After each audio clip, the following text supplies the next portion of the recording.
Welcome to ఏది నిజం. మనం చూస్తున్నాం ఆంధ్రప్రదేశ్ రాష్ట్ర రాజకీయ ఫలితాలన్నవి జనసేన చుట్టూ, ఆంధ్రప్రదేశ్ రాష్ట్ర రాజకీయాలు అమరావతి చుట్టూ నడుస్తున్నాయన్న దాంట్లో ఎలాంటి అతిశయోక్తి లేదు. ఈ నేపథ్యంలోనే జనసేన అలాగే అమరావతికి సంబంధించిన అంశం పైన ఈ మధ్య కాలంలో పవన్ కళ్యాణ్ చేసిన వ్యాఖ్యలు, ఆ తర్వాత జరిగిన పరిణామాలు ఏవైతే ఉన్నాయో అవి కాస్త ఇంట్రెస్ట్ క్రియేట్ చేశాయి. ముఖ్యంగా తాను తన ఉద్యమికి సంబంధించి ఎవరైతే కొత్తగా వచ్చిన వాళ్ళు కానివ్వండి, లేకపోతే తనకు ఆల్రెడీ ఉన్న కార్యకర్తలు, దాని ద్వారా జరిగిన కొత్త సబ్స్క్రిప్షన్స్ ఏవైతే ఉన్నాయో వాళ్ళందరినీ ఉద్దేశిస్తూ మాట్లాడే నేపథ్యంలో ఒక కీలకమైన పాయింట్ని పవన్ కళ్యాణ్ చెప్పే ప్రయత్నం చేశారు. అదేంటంటే జై అమరావతి అని అనడం ద్వారా మీరు కేవలం 30,000 ఎకరాలకు మాత్రమే పరిమితమయ్యేలాగా మీ అవకాశాన్ని లేదా మీ పరిస్థితి మీరు చూపిస్తున్నా, అలా కాకుండా జై ఆంధ్రప్రదేశ్ అనడం ద్వారా మొత్తం 3.5 కోట్లు 4 కోట్ల మందిని అందరినీ కూడా మనం ఓన్ చేసుకున్నట్టుగా అనిపిస్తుంది అనే అర్థం వచ్చేలాగా ఆయన మాట్లాడారు. దీని అర్థం అదే అంటూ వైసీపీ ఇప్పటికే దాని గురించి మాట్లాడుతుంది. సో ఈ నేపథ్యంలో అమరావతి గురించి లేదా ఆంధ్రప్రదేశ్ రాష్ట్ర అభివృద్ధి గురించి మాట్లాడే క్రమంలో అమరావతి ఇంక్లూజివ్ క్యాపిటల్ అని కొద్దిమంది, అలా కాదు గతంలో ఈయన కూడా చెప్పారు అది ఎక్స్క్లూజివ్ క్యాపిటల్ లాగా చూడాల్సిన పరిస్థితి ఏర్పడుతుంది అని, మళ్ళీ ఏమైనా ఆ వర్షన్ వైపు వెళ్తున్నారన్న ఒక పాయింట్ కూడా చాలామందిలో ఉంది. అదే నేపథ్యంలో పవన్ కళ్యాణ్ మాట్లాడిన మాటలు ఏదైతే విజయ్ ఓవైపు గెలిచారు, ఆయన గెలిచారు కాబట్టి అదే తరహాలో మనం కూడా గెలవాలి, మనం కూడా సీఎం అవ్వాలి అనే కొద్ది ఆశ, ఆకాంక్ష, ఆలోచన కొంతమంది చేస్తున్నారు. అది కరెక్ట్ పద్ధతి కాదు అనే విషయం కూడా వాళ్ళు చెప్పడం. అంతేకాకుండా సీఎం అవ్వడానికి నేను పార్టీ పెట్టలేదు, నేను కేవలము రాజకీయాల్లోనూ ప్రజలకు సంబంధించిన జీవిత విధానాన్ని మార్చడానికి మాత్రం పార్టీ పెట్టానని చెప్పిన వ్యాఖ్య ఏది ఉందో అది కూడా కాస్త ఇంట్రెస్ట్ క్రియేట్ చేస్తుంది. అదే సందర్భంలో కాస్త గందరగోళాన్ని కూడా క్రియేట్ చేస్తుంది అన్న ఒక అంశము డిస్కషన్కి వస్తున్న నేపథ్యంలో ఆ రెండింటిపైన మనము చర్చించే ప్రయత్నం చేద్దాం. ఆయన చెప్పిన మాటలు ఏంటి, దాని వెనకాల ఉన్న అంతరార్థం ఏంటి, అర్థం ఏంటి, వీటన్నిటి కూడా మనము ఫైండ్ అవుట్ చేద్దాం. మనతో పాటు కారుమూరి వెంకటరెడ్డి గారు వైఎస్ఆర్సీపీ అధికార ప్రతినిధి మనతో పాటు జాయిన్ అయ్యారు. మరి కాసేపట్లో చలసాని శ్రీనివాస్ గారు కూడా జాయిన్ అవుతారు. మొదటగా వెంకటరెడ్డి గారు కదా. వెంకటరెడ్డి గారు నమస్తే. పవన్ కళ్యాణ్ ఒక కీలకమైన పాయింట్ చెప్పారు, సీఎం అవ్వడానికి నేను పార్టీ పెట్టలేదు. సరే, అక్కడ విజయ్ గెలిచారు, ఆ విజయ్ గెలిచిన సందర్భాన్ని చూసుకొని ఊర్లో పెళ్లికి ఎవరిదో హడావిడి అన్నట్టుగా ఒక అంశాన్ని ఆయన చెప్పేటప్పుడు ఇండైరెక్ట్గానో డైరెక్ట్గానో వైసీపీ నాయకులే ఆయన అట్లా ఒంటరిగా పోటీ చేయాలని కోరుకుంటున్నారు, పోటీ చేయండి అని చెప్పి ఆయన్ని రెచ్చగొడుతున్నారని వ్యాఖ్య వచ్చేలాగా చెప్పారు. ఎవరైనా మీరు అలాంటి ఆలోచనలో ఉన్నారా? మీరు అలాంటి మాటలు ఏమైనా మాట్లాడుతున్నారా? ఒకటి సార్, ఎప్పుడైనా కంపారిజన్ అనేది కామన్గా వస్తుంది, ఎందుకు రాదు? ఇప్పుడు మనకు తెలుగు రాష్ట్రాలకు సంబంధించిన దాంట్లో సినిమా హీరోగా పార్టీ పెట్టి ముఖ్యమంత్రి అయినటువంటి వ్యక్తి నందమూరి తారక రామారావు గారు. దాని తర్వాత చిరంజీవి గారు పార్టీ పెట్టారు, దాన్ని విలీనం చేశారు. పవన్ కళ్యాణ్ గారు పార్టీ పెట్టి దాదాపుగా 3 ఎలక్షన్లో ఫేస్ చేసి 3 పార్టీలు కలిపి పోటీ చేస్తే తప్ప ఆయన ఎమ్మెల్యే కాల. అదే పక్క రాష్ట్రంలో చూసుకుంటే పార్టీ పెట్టినటువంటి 2 సంవత్సరాల్లోనే విజయ్ అనేటటువంటి సినిమా నటుడు ఏకంగా ముఖ్యమంత్రి అయిపోయాడు, సింగిల్ గా పోటీ చేసి. పవన్ కళ్యాణ్ నేను సింగిల్ గా పోటీ చేస్తే వీరమరణం పొందుతానని చెప్పి ఓపెన్ గా చెప్పినప్పుడు అవతల అదే సినిమా హీరో పక్క రాష్ట్రంలో సింగిల్ గా పోటీ చేసి 2 బలమైనటువంటి పార్టీలని ఢీకొని, ఎందుకు బలమైన పార్టీలు అక్కడ తమిళనాడు రాష్ట్రంలో డిఎంకే అన్నా డిఎంకే అని ఇప్పటి వరకు అధికారంలో ఉన్నాయి, వేరే ఏ పార్టీ లేదు ఇప్పటి వరకు. దాదాపు 50 సంవత్సరాలకు పైగా వాళ్ళు అధికారంలో ఉన్నారు 2 పార్టీలు. అలాంటిది కొత్తగా ఇక్కడ పార్టీగా విజయ్ వచ్చినప్పుడు ఏదైతే 2 పార్టీలను కాదని, అదే విధంగా ఇక్కడ ఆంధ్రప్రదేశ్ లో కూడా కంపేర్ చేసినప్పుడు తెలుగుదేశము అదే విధంగా కాంగ్రెస్ పార్టీ ఈ 2 పార్టీలే 1956 నుంచి 2019 వరకు 63 సంవత్సరాలు ఈ 2 పార్టీలే పరిపాలించిన ఈ రాష్ట్రాన్ని. 15 మంది కాంగ్రెస్ ముఖ్యమంత్రులు, 3 తెలుగుదేశం ముఖ్యమంత్రులు. దాని తర్వాత జగన్ గారు వచ్చి దాన్ని బ్రేక్ చేశాడు. చేసినప్పుడు డెఫినెట్ గా కంపారిజన్ వస్తుంది పవన్ కళ్యాణ్ విషయంలో. మేము ఒక్కటే అంటలా, మేము అపోజిషన్ పార్టీగా ఖచ్చితంగా వచ్చినటువంటి అవకాశం మీద క్వశ్చన్ చేస్తాం. కానీ జనసేనకు సంబంధించినటువంటి మెజారిటీ వాళ్ళు కావచ్చు, రాజకీయ విశ్లేషకులు కావచ్చు, పవన్ కళ్యాణ్ ని విజయ్ని కంపేర్ చేస్తూ మాట్లాడారు ఆ జనసేన వాళ్ళు కూడా. మరి అలా మాట్లాడిన వాళ్ళందరూ కుక్కలతోనో లేదంటే ఊళ్ళో పెళ్లికి కుక్కల హడావిడి, ఆ పక్క రాష్ట్రం గురించి మనకెందుకు ఇక్కడ హడావిడి చేస్తున్నారు అన్నప్పుడు అదే పక్క రాష్ట్రానికి మరి ముఖ్యమంత్రి గారు ప్రచారానికి వెళ్ళారు చంద్రబాబు నాయుడు గారు, అదే తమిళనాడులో. అంతకుముందు మహారాష్ట్ర ఎలక్షన్స్ ప్రచారానికి వెళ్ళాడు. మరి ఊళ్ళో పెళ్లికి కుక్కల హడావిడి ఎందుకని అదే క్వశ్చన్ మనం పవన్ కళ్యాణ్ ఆ పక్క రాష్ట్రంలో ఎలకలు జరుగుతుంటే మీకెందుకు ప్రచారానికి వెళ్ళారని మనం కూడా క్వశ్చన్ చేస్తే, సో దానికి సమాధానం ఏం చెప్పాలి? నేను క్లియర్ గా చంద్రబాబు నాయుడు అనే వ్యక్తినే ఇక్కడ ఉంచాలని నేను కోరుకుంటున్నా, సో ఆయన తర్వాత వాళ్ళ కొడుకు లోకేష్ ఉంచాలని నేను కోరుకుంటున్నా, ఇది నా క్లియర్ స్టాండ్ అంటే ఆయన ఓపెన్ గా చెప్పేస్తే ఇంకెవరు క్వశ్చన్ చేయరు కదా. సో అది ఇండైరెక్ట్ గా చెప్తున్నాడు, డైరెక్ట్ గా చెప్పకుండా.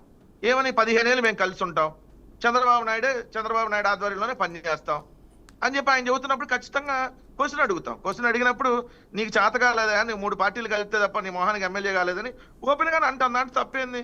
కానీ వాళ్ళు విడిపోవాలని మీరు కోరుకుంటున్నారని, వాళ్ళు విడిపోయేలాగా ప్రొవోకేట్ చేసే ప్రయత్నము వైసీపీ చేస్తోందన్నది ఇండైరెక్ట్గా చేస్తున్న ఒక వ్యాఖ్య. సో వాళ్ళు విడిపోవాలి మీరు ఏమైనా కోరుకుంటున్నారా? అంటే మేము విడిపోవాలని చెప్పి ఆయన కోరుకుంటే విడిపోతాడా? అంత అంత బలహీనంగా ఉంటాడా? అంటే పొద్దున పూట ఒక మాట, సాయంత్రం పూట ఒక మాట లాగా పవన్ కళ్యాణ్ అంత బలహీనంగా ఉంటాడా? ఏదైతే మైండ్ సెట్ కూడా అసలు చంద్రబాబు నాయుడు చెప్పితే అతను విడిపోతాడు అంతే. చంద్రబాబు నాయుడు నువ్వు బయట ఉండి పోటీ చేయి, ఈసారికి నువ్వు విడిగా పోటీ చేయి అంటే అలా పోటీ చేస్తాడు. చంద్రబాబు నాయుడు చెప్పనంత వరకు చంద్రబాబు నాయుడు ఏది చెప్తే అదే పాటిస్తాడు. ఆయన కలిసి ఉండాలా విడిపోవాలనేది చంద్రబాబు నాయుడు గారు డిసైడ్ చేయాలి. 2019లో డిసైడ్ చేసినట్టుగా. ఆ రోజు కూడా ఏంటి, ప్రభుత్వ ఓటు బ్యాంక్, ప్రభుత్వ వ్యతిరేక ఓటు జగన్మోహన్ రెడ్డి గారి వైపు రాకుండా ఉండటం కోసం విడిగా పోటీ చేయించారు సిపిఐ, సిపిఎం, బిఎస్పీ, జనసేనతో. సో అసలు పవన్ కళ్యాణ్ పార్టీ ఎందుకు పెట్టాడు? ఆయన ముఖ్యమంత్రి అవడానికి పార్టీ పెట్టలేదంట. మరి దేనికి పెట్టావు? ముఖ్యమంత్రి కాకపోతే ప్రజల సమస్యలు ఎవరు చర్చిస్తారు? నువ్వే అన్నావు కదా మొన్న డిప్యూటీ సీఎం గా ఉండి. ఆయన అన్న మాట ఏంటి, నేను డిప్యూటీ సీఎంనే, నా చేతులు అంతా ఉండదు, నేను డిప్యూటీ సీఎంనే కదా, నేనేం చేయగలను అని అన్నావు ఒక సందర్భంలో. ఈ 2 సంవత్సరాల్లోనే ఒక సందర్భంలో అన్నావు. అంటే ఏంటి, ముఖ్యమంత్రి అయితే చేయగలుగుతాను కదా. మరి నువ్వు ఇప్పుడు నేను ముఖ్యమంత్రి అవడానికి పార్టీ పెట్టలేదు అంటున్నావు. ఒకదానికి ఏమన్నా కంపారిజన్ ఉందా ఆయన చెప్పేదానికి? సో అది ఒక అంశము. రెండోది అమరావతి గురించి మాట్లాడదామా?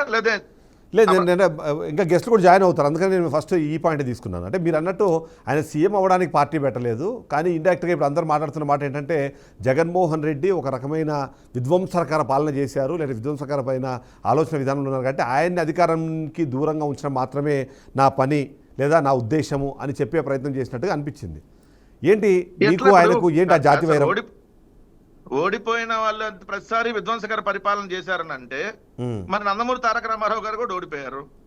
అదే విధంగా చూస్తే బ్రహ్మాండంగా పనిచేసినటువంటి ముఖ్యమంత్రులుగా జగన్మోహన్ రెడ్డి గారు 5 సంవత్సరాలు 2 సంవత్సరాలు కోవిడ్ లో బ్రహ్మాండంగా పనిచేశారు, ఆయన ఓడిపోయారు.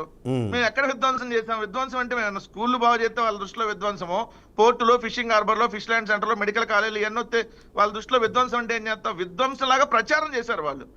వీళ్ళు ఏం ప్రచారం చేశారు? 30,000 మంది మహిళలు మిస్ అయ్యారని చెప్పి దుర్మార్గంగా ఇదే పవన్ కళ్యాణ్ ప్రచారం చేశాడు. మరి ఏమయ్యారు ఈ రోజు 30,000 మంది మహిళలు? మరి మీరు మాదాపూర్లో ఎందుకున్నారు? మరి తీసుకురావాలి కదా, వెళ్ళి పట్టుకొని రావాలి కదా. ఎక్కడున్నారు? 14 లక్షల కోట్లు అప్పు అయిందని చెప్పారు. అసలు ఆంధ్రప్రదేశ్ రాష్ట్రానికి ఇప్పుడు వరకు 10 లక్షల కోట్లే లేదు ఇంకా అప్పు. మేమే ఒక్కలా 14 లక్షల కోట్లు చేశామని చెప్పి దుష్ప్రచారం చేశారు. ఆంధ్రప్రదేశ్ ఏదో శ్రీలంక అయిపోయిందని దుష్ప్రచారం చేశారు. ఇలా రకరకాలుగా. మరి ఈ రోజు ఏమైంది? వాళ్ళ ఎమ్మెల్యేలు కడుపు చేస్తున్నారు సార్, కడుపు చేసి అబార్షన్లు చేపిస్తున్నారు. పచ్చిగా చెప్పాలంటే చంద్రబాబు నాయుడు ఏమో 3-4 కనమంటే వాళ్ళ ఎమ్మెల్యే అరవట్లేదు, 5 సార్లు అబార్షన్ చేయించాడు. ఏం తీసుకున్నారు యాక్షన్? జనసేన ఎమ్మెల్యేలు, ఇంకొక అతను దొండకాయో బెండకాయ ఉంటాడు తిరుపతిలో, అతను నైఫ్ కైఫ్ వైఫ్ అంటా చేసినటువంటి వీరంగా మనం చూడలేదా? ఇలా ఒకళ్ళ ఇద్దరు జనసేన కామ పార్టీకి సంబంధించిన వాళ్ళు మరి ఏం చేశారు? ఇది కదా విధ్వంసం, ఇది కదా అరాచకం. డైరెక్ట్ గా ఎమ్మెల్యేలు, మాజీ ఎమ్మెల్యేల మీద, మాజీ మంత్రుల మీద తెలుగుదేశం పార్టీ ఎమ్మెల్యేలు వెళ్ళి అంబటి రాంబాబు గారి ఇంటి మీద జరిగిన విధ్వంసం మనం చూడలేదా? జోగి రమేష్ గారి ఇంటికి వెళ్ళి పెట్రోల్ బాంబులు వేసింది మనం చూడలేదా? అలాంటివి ఏమైనా జరిగినాయి మా హయాంలో? ఎవరైనా ఇళ్ల మీదకి వెళ్ళి, లేదంటే మీరు అన్నట్టుగా ఎవరైనా ఇల్లు ఏమన్నా వెళ్ళి ధ్వంసం చేసి వచ్చారా? ఏదైనా ఎమ్మెల్యేల మీద దాడి జరిగిందా? మరి ఎక్కడ చెప్పాలి కదా. సో ఒకటి, వాళ్ళ అధికారంలో రావడం కోసం చంద్రబాబు నాయుడు గారు ఎంత పచ్చి అబద్ధాలు ఆడతాడో అంతకు మించి ఇంకా పచ్చి అబద్ధాలని ఎక్స్టెండ్ చేసుకుంటూ పోతా ఉంటాడు ఇదే పవన్ కళ్యాణ్ అనేది మనకు అనేక సందర్భాల్లో కనపడింది. వాళ్ళ టార్గెట్ ఏం లేదు సార్, ఇతను ముఖ్యమంత్రి అవడానికి కాదు, మంత్రి అవడానికి కాదు పార్టీ పెట్టింది.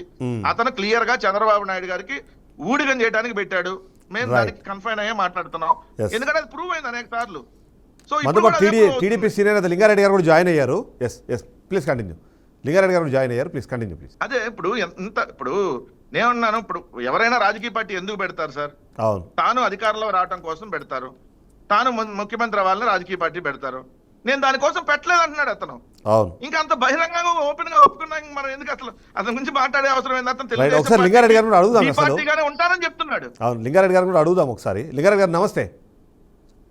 నమస్తే అండి. నమస్తే. సరే, మనం చూస్తామంటే 2 అంశాలు ఉన్నాయి. మొదటగా నేను అంటే పవన్ కళ్యాణ్ గారి వ్యాఖ్యలు, ఈ మధ్యకాలంలో చేసిన వ్యాఖ్యలు, ఒకటి నేను పార్టీ పెట్టింది సీఎం అవ్వడానికి కాదు అనే ఒక వ్యాఖ్య ఏదైతే చేశారో అది టీడీపీ నాయకులకి జోష్ ఇస్తుంది. కానీ బట్ అదే సందర్భంలో జనసేనకు సంబంధించి, అందులో ముఖ్యంగా ఆయన సీఎం కావాలని కోరుకున్న వాళ్ళు, ఈరోజు కాకపోతే రేపు సీఎం అవకాశం ఇస్తారని భావించిన వాళ్ళు ఇప్పుడు డిసప్పాయింట్ అయిపోయి కూటమిలో జనసేన ఉన్నా సరే జనసేనకు పడే ఓట్లు అన్నవి అదే స్థాయిలో టీడీపీకి ట్రాన్స్ఫర్ అవ్వవేమో అన్న ఒక విశ్లేషణ వినిపిస్తున్న నేపథ్యంలో ఆ వ్యాఖ్యను మీరు ఎలా చూస్తారు? దాన్ని ప్రజలు ఎలా తీసుకునే అవకాశం ఉందంటారు? ఒకటండి, ఏం చెప్పాలనేది పవన్ కళ్యాణ్ గారి ఇష్టము. ఆయన అది చెప్పిన దాంట్లో తప్పేముంది. ఆయన కార్యకర్తలు కూడా చెప్పినాడు. ఎక్కడైనా పబ్లిక్ మీటింగ్ లో సీఎం అని చెప్పి వాళ్ళు స్లోగన్స్ ఇచ్చేటప్పుడు కూడా అట్లా కాదులే, మనకు ఈ పరిస్థితులు పరిధులు అన్ని మనకు తెలుసు, దాన్ని బట్టి మనము పోవాలి కానీ పావులు కానీ మరి సీఎం అని చెప్పి మనం అనుకోవడం అది కరెక్ట్ కాదు అని చెప్పి ఆయన చెప్పినాడు. ఆయన మాట చెప్పిన తర్వాత వీళ్ళకేమి వైఎస్ఆర్సీపీ వాళ్ళకి అభ్యంతరం ఏముంది, అంటే ఎక్కడో ఒక చోట కూటమికి వాళ్ళ పార్టీకి వచ్చినటువంటి ఇబ్బంది ఏముంది అని చెప్తున్నాను. తప్పేముంది. ఆయన మన పరిస్థితుల్లో ఇప్పుడు ఉండేటువంటి పరిస్థితులను బట్టి, మనకు రాజకీయ వాతావరణాన్ని బట్టి, సామాజిక పరిస్థితులను బట్టి మనం సీఎం అనేది ప్రస్తుతానికి లేదు, దాని గురించి మీరు పరిస్థితులు తెలుసుకొని కూడా మాట్లాడాలని చెప్పి అందరూ కూడా సలహా ఇచ్చినాడు. అది మంచి పనే కదా. కానీ సార్ ఒక చిన్న క్యాల్కులేషన్ ఉన్నది, ఒక చిన్న క్యాల్కులేషన్ అడుగుతాను మిమ్మల్ని. ఇప్పుడు వైసీపీ 11 సీట్లతో ఓడిపోయినా, మీరు 164 సీట్లతో గెలిచినా సరే, ఇద్దరి మధ్యలో ఉన్న వ్యత్యాసం ఏదైతే ఉందో, గత 2019 ఎన్నికల్లో జనసేన ఇండివిజువల్గా పోటీ చేసి సాధించిన శాతం అంటే దాదాపుగా 5.5% వాళ్ళు ఏదైతే ఉన్నారో, ఆ 5.5% 7-8% అయిందనేది వాళ్ళ ఎక్స్పెక్టేషన్. ఆ ఓటు బ్యాంక్ అన్నది ఈయన సీఎం అవుతారేమో అని ఆశతో వేసిన ఓటు బ్యాంకు, ఇప్పుడు ఆయన సీఎం అవ్వరు కదా, ఆయనకు వేసిన ప్రయోజనం లేదని ఒకవేళ ఆ ఓటు బ్యాంక్లోంచి కొద్దిగా తగ్గింది అనుకోండి, అది కూటమికి నష్టం చేసే అవకాశం లేదంటారా? అట్లా ఒకటి, ఇప్పుడు ఆయన ఎలక్షన్ ముందే చెప్పినాడు కదా, రైట్, మీరు అన్నట్టు అది తగ్గేదానికి పెరిగేదానికి ఎలక్షన్ ముందే ఆయన సంకేతం ఇచ్చినాడు. ఓకే, అంటే మనం సీఎం పదవితో పదవి మీద ఆశతో మనం రాజకీయాలకు రాలేదు, మనం ఒక నిబద్ధతగా ఉండాలా, నిజాయితీగా ఉండాలా, ప్రజలకు మనము వీళ్ళంత చేయాలనే ఉద్దేశంతో రాజకీయాలకు చెప్పినాడు. దానివల్ల తగ్గేది అనేది కాదు కదా. ఒక్కసారి నేను ఇక్కడ ఇంటరప్ట్ చేస్తాను. ఒకసారి లింగారెడ్డి గారు ఒకసారి ఇంటరప్ట్ చేస్తాను మిమ్మల్ని. కాపునాడుకు సంబంధించి సంకేతం ఇచ్చినాడు, అది తెలిసే. దాసరి రాము గారు ఫోన్ లైన్లో సిద్ధంగా ఉన్నారు, ఒకసారి ఎంత మాట్లాడే ప్రయత్నం చేద్దాం. రాము గారు నమస్తే. నమస్తే అండి.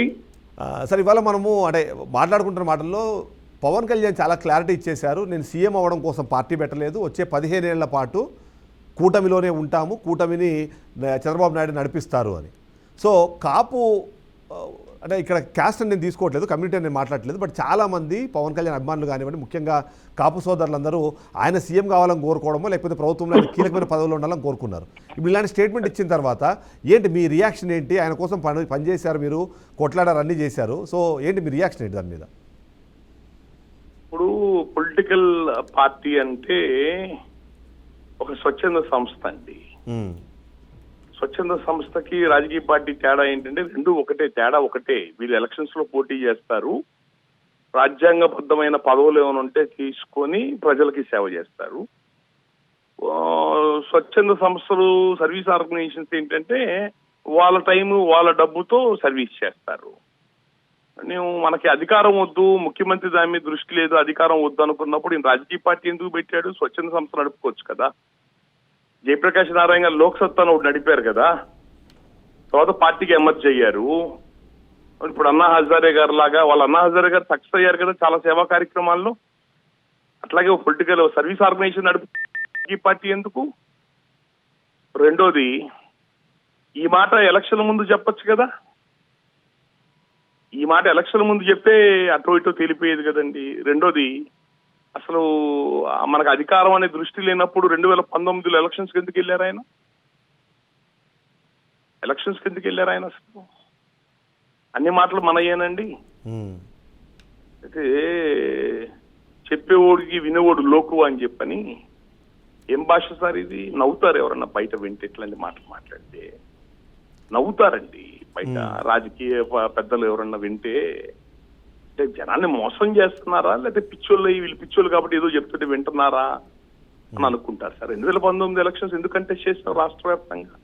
Right. కమిటీలు వేయకుండా, మండల కమిటీలు, జిల్లా కమిటీలు ఏం వేసుకోకుండా 2014 ఎలక్షన్స్ లో వాళ్ళు ఏర్పాటు చేసుకున్న కూట బీజేపీ టీడీపీ ఏర్పాటు చేసి స్టేజ్ మీదకి వచ్చి కేకలు పెట్టేసేసి ఉమ్, నీకెందుకు మంచి ప్రభుత్వం వచ్చేటట్టుగా నేను అన్ని మంచి రూలింగ్ వచ్చేటట్టుగా నేను సహకరిస్తానని చెప్పి 2014 ఎలక్షన్స్ అప్పుడు మాట్లాడిన వ్యక్తివి ఉమ్, మళ్ళీ 2019 ఎలక్షన్స్ ముందు బయటకు వచ్చావు జనాల్లోకి. నిన్ను కమిటీలు వేసుకోవద్దని ఎవరు చెప్పారు? నీకు ఎలక్షన్స్ కి నువ్వు స్వచ్ఛంద సేవ అనుకున్నప్పుడు నువ్వు ఎలక్షన్స్ కి వెళ్ళకూడదు కదా. ఉమ్. కానీ ఆయన చెప్పారు కదా నేను ఆ సీఎం అవుదాం అనుకున్నాను. ఆ రోజు కూడా టీడీపీతోనే వెళ్ళొచ్చు కదా, ఓకే. విడిగా ఎందుకు వెళ్ళావు? ఉమ్, ఆ రోజు కూడా టీడీపీ పార్టీలు ఎలక్షన్స్ కంటెస్ట్ చేయకుండా 2014లో ఇతను అడుగుతో 10-20 సీట్లు ఇవ్వరా వాళ్ళు? ఉమ్. ఎవరా అండి? కానీ ఆయన అనేది ఏంటంటే నేను 2014 నుంచి 19 ఎవరా? వరకు 2014లో అడిగితే 10-20 సీట్లు ఇవ్వరా? ఉమ్, అవకాశం ఉంది, ఎందుకు తీసుకోవాలా? మరి 2019లో విడిగా ఎందుకు వెళ్ళావు? వాళ్ళతోనే వెళ్ళొచ్చు కదా. టీడీపీ పార్టీ సేవ చేయొచ్చు కదా, టికెట్లు తీసుకోకుండా. టీడీపీ రామ్ గారు అంటే ఇక్కడ ఒక పార్టీ సమాధానం చెప్పినట్టు అనిపించింది నాకు. అంటే మీరు జస్ట్ దాన్ని అనలైజ్ చేయండి. 14 నుంచి 19 వరకు నేను సీఎంగా అవ్వడానికి అవసరమైన ఏర్పాట్లు చేసుకున్నాను, దాన్ని సంబంధించిన నేను ప్రాక్టీస్ చేశాను, లేకపోతే ఏమంటే ట్రైనింగ్ తీసుకున్నాను. 19లో ప్రయత్నం చేశాను, నేను 2 చోట్ల పోటీ చేసి 2 చోట్ల ఓడగొట్టారు మీరు. రాష్ట్రం మొత్తం మీద 1 సీట్ ఇచ్చారు. మీరు ఒకవేళ ఆ రోజు నన్ను గెలిపించి ఉంటే వేరే రకంగా ఉండేది. సో ఏమంటే నా సామర్థ్యం ఇంకా సరిపోదు కాబట్టి ఒక 10 ఏళ్ల పాటు 15 ఏళ్ల పాటు కూటమిలో కలిసి వెళ్ళడం ద్వారా ఫస్ట్ రాష్ట్రాన్ని కాపాడుకుంటాను వైసీపీ నుంచి, 2 మళ్ళీ మనం తర్వాత చూసుకుందాము అని. నువ్వు మాట అడుగుతున్నాను. ఉమ్, ఇందులో నా ఎలక్షన్స్ లో 2019 ఎలక్షన్స్ ముందు ఈయన ఎక్కడన్నా బలంగా జిల్లా కమిటీలు, మండల కమిటీలు ఏర్పాటు చేసుకున్నారా? ఎలక్షన్స్ కి వెళ్ళాలంటే వేగ్గా వెళ్తామా? ఉమ్, వేగ్గా వెళ్తామండి ఎలక్షన్స్ కి? ఖచ్చితంగా వెళ్ళం కదా. ఉమ్, ఎలక్షన్స్ కి వెళ్ళాలంటే ఓ పద్ధతి సిస్టమ్ ఉండాలి కదా. నియోజకవర్గాలకి క్యాండిడేట్లు పెట్టుకొని కనీసం 1-2 ఏళ్ల ముందు క్యాండిడేట్లు పెట్టుకొని వాళ్ళని ఫీల్డ్ లో తిప్పాలి కదా, అవును. పని చేసుకోమని చెప్పాలి కదా. చేసేవా క్యాండిడేట్లు పెట్టుకున్నాం నియోజకవర్గాలకి? ఉమ్, మీరే అతను ఏ నియోజకవర్గంలో నిలబడుతున్నాడో ముందుగా మాట్లాడుకున్నాడు, వర్కౌట్. అవును. భీమవరంలో గాజువాకలో అంత ముందు ఎప్పుడన్నా పోయి కూర్చొని ఎప్పుడన్నా కనీసం 4 నెలలకు 6 నెలల కన్నా ఎప్పుడన్నా వెళ్ళి కూర్చొని అక్కడ ఒక బలమైన సిస్టమ్ ఏర్పాటు చేసుకున్నాడా? ఈ నియోజకవర్గాన్ని నేను సెలెక్ట్ చేసుకున్నాను, ఇక్కడ ఎలక్షన్ చేయాలనుకుంటున్నానని చెప్పని. ఉమ్, ఏంటి సార్ ఇది? రోజు ఇప్పుడు మాకు కాపు సంఘాలలో మాకు ఎట్లా ఉంటుందంటే, చాలా మేము ఆయనకి పనిచేసి పెట్టిన వాళ్ళమే, అవును. చాలా ఎంబ్రాసింగ్ అని చాలా ఇబ్బందిగా ఉంటుంది. నేను స్ట్రైట్ గా అడుగుతున్నా, 2014 నుంచి 2019 దాకా ఏ జిల్లా కమిటీలు, గ్రామ కమిటీలు వేసి మీరు పార్టీని బలోపేతం చేశారు ఎలక్షన్కి వెళ్ళటానికి? రైట్. ప్రజా సమస్యల్ని గ్రౌండ్ లెవెల్లో తీసుకెళ్లారు. క్యాండిడేట్లు కనీసం 1-2 ఏళ్ల ముందు నుంచి క్యాండిడేట్లను పెట్టుకుని ప్రజల్లో తిరగమని చెప్పాలా? ఎలక్షన్లకి నెల రోజుల ముందు నుంచి టికెట్ ఇవ్వడం మొదలు పెట్టారు. వాళ్ళు ఎవరో తెలియదు, ఎక్కడి నుంచి వచ్చారో తెలియదు, టికెట్లు తీసుకున్న వాళ్ళు చాలా మంది. రైట్. దీన్ని ఎలక్షన్ అంటారా ఎవడన్నా? ఉమ్, నన్ను వాడగొట్టారని చెప్పానంటే 2014 నుంచి 19 దాకా చంద్రబాబు నాయుడు ముఖ్యమంత్రిగా ఉంటే ఉమ్, ముఖ్యమంత్రిని ఇదే వ్యక్తి కదా స్టేజ్ మీద చెప్పింది 2014 ఎలక్షన్స్ లో, నేను దగ్గరుండి ప్రభుత్వం చేత మంచి పనులు నిజాయితీగా చేయిస్తానని చెప్పాడు కదా. అవును. మరి చంద్రబాబు నాయుడు ముఖ్యమంత్రిగా ఉన్న టైంలో తప్పు ఒప్పుల గురించి చంద్రబాబు నాయుడు ముఖ్యమంత్రిని అడగకుండా జగన్మోహన్ రెడ్డిని తిడతాడేంటి? ప్రతిపక్ష నాయకుడిని. ఓకే. ప్రతిపక్ష నాయకుడిని తిడితే ప్రజలు ఏమనుకుంటారు సార్? రైట్. ఆయన ఇద్దరు తోడు దొంగలు అనుకుంటారు. వైసీపీ అదే కదా ప్రచారం చేసింది జనాల్లో. అవును. మీరు పవన్ కళ్యాణ్కి ఓటేస్తే చంద్రబాబు నాయుడుకి వేసినట్టే. మీరు విన్నారో లేదు ఈ పదాన్ని? అవును, గుర్తుంది. వాళ్ళు మా కాపు గ్రామాల్లో వాళ్ళు చెప్పిన మాట ఇదేనండి. మీ పవన్ కళ్యాణ్ చంద్రబాబు నాయుడు తొత్తు, మీరు అతనికి ఓటేస్తే చంద్రబాబు నాయుడుకి వేసినట్టే. వినండి ఇంకా వినండి వాళ్ళు చెప్పిన మాట. జగన్ కు వస్తున్న కాపు సామాజిక వర్గ ఓట్లు చేల్చడం కోసం చంద్రబాబు నాయుడే పవన్ కళ్యాణ్ విడిగా ఎలక్షన్ సడన్ గా ముందు పంపించాడు 2019 ముందు. దాన్ని నమ్మారు ప్రజలు, ఓట్లు అడ్డుపడ్డాయి. మరి ప్రజలు అప్పుడు ఎట్లా తీసుకోవాలి ఈ విషయాన్ని చెప్పండి. సో ఫైనల్ కంక్లూడ్ చేయండి. ఇప్పుడు నేను ఒక మాట అంటాను సార్. ఇప్పుడు తమిళనాడు విజయ్ని తీసుకుందాం, మొన్న జరిగిన సంఘటన కాబట్టి. అవును. విజయ్ తీసుకుంటే విజయ్ చేసిన పని మన తమిళనాడు ఎలక్షన్స్ లో అవును డిఎంకే పార్టీలో ప్రజల్లో వ్యతిరేకత వచ్చింది. అన్నా డిఎంకే పార్టీకి జైలులో చచ్చిపోయి నాయకత్వం లేదు. అవును. రాష్ట్రంలో వ్యాక్యూమ్ వచ్చింది. జగన్మోహన్ రెడ్డి లాంటి వాళ్ళు వాడుతున్న ప్రశాంత్ కిషోర్ లాంటి వాళ్ళు, భారతదేశంలో చాలా రాజకీయ పార్టీలు ప్రశాంత్ కిషోర్ వాడుతున్నాయి. ఎన్నికల స్ట్రాటజిస్ట్ గా, అవునా కాదా? అవును, కరెక్ట్. వ్యూహకర్తగా అట్లాంటి వాడికి 10 కోట్లు 20 కోట్లు 50 కోట్లు ఇచ్చి తెచ్చుకొని ఒక వ్యాక్యూమ్ ఉన్న టైంలో వాడిని పెట్టుకొని సర్వేలు చేసుకొని రాష్ట్ర వ్యాప్తంగా నాడు ఎట్లా ఉంది, అవును. ఏ నియోజకవర్గంలో ఏ కులాన్ని నుంచో పెట్టాలా, ప్రజలకు ఏ మేనిఫెస్టో పెట్టాలా ఇన్ని వర్కౌట్ చేసుకొని Right. కరెక్ట్ టైమింగ్ పెట్టుకొని దిగాడు అతను. ఎస్ రామ్ గారు, ఫైనల్ పాయింట్ చెప్పండి. నిజాయితీగా అడుగుతున్నా. Yes, వేరే గెస్ట్ ఒకసారి నేను మాట్లాడిస్తాను. విజయ్ గ్రౌండ్ వర్క్ లో 5% అన్న పవన్ కళ్యాణ్ చేశాడు 2019లో. ఎస్ సార్, మీరు ఒక నిమిషం లైన్ లో ఉండండి. ఎవరి మీదకు తోస్తారు ఓడగొట్టారని చెప్పని, ఎవరి మీదకు తోస్తారు ఓడగొట్టారని చెప్పడానికి? ఎవరి మీద చెప్తారు సార్? ప్రతి నియోజకవర్గంలో ప్రతి చోట. రామ్ గారు, మీరు ఒక నిమిషం లైన్లో ఉండగలిగితే నేను మళ్ళీ మీ దగ్గరకు వస్తాను. మనతో పాటు చలసాని శ్రీనివాస్ గారు కూడా జాయిన్ అయ్యారు లైవ్లో, దాంతో ఒకసారి మాట్లాడే ప్రయత్నం చేద్దాం. సరే, ఇక్కడ అంటే 2 అంశాలు. మొదటగా అయితే మాత్రం మనం ఇప్పుడు మాట్లాడుతోంది పవన్ కళ్యాణ్ నేను పార్టీ పెట్టింది సీఎం అవడానికి కాదు అనే అంశం ఒకటి. సో దీని ద్వారా ఆయనకి అనుకూలంగా ఉన్నవాళ్ళు లేకపోతే వాళ్ళందరూ వచ్చే ఎన్నికల్లో ఆయనతో పాటు ఉంటారా, అలా లేని పక్షంలో కూటమిలో ఆయన్ని కంటిన్యూ చేస్తారా? ఆ పాయింట్ చేస్తే మనం నెక్స్ట్ జయ అమరావతికి సంబంధించిన అంశం వైపు వెళ్దాం. ఎస్ రాము గారు, వెంకటరెడ్డి గారు, ఇంకెవరున్నారు? లింగారెడ్డి గారు. అందరికీ నమస్కారం.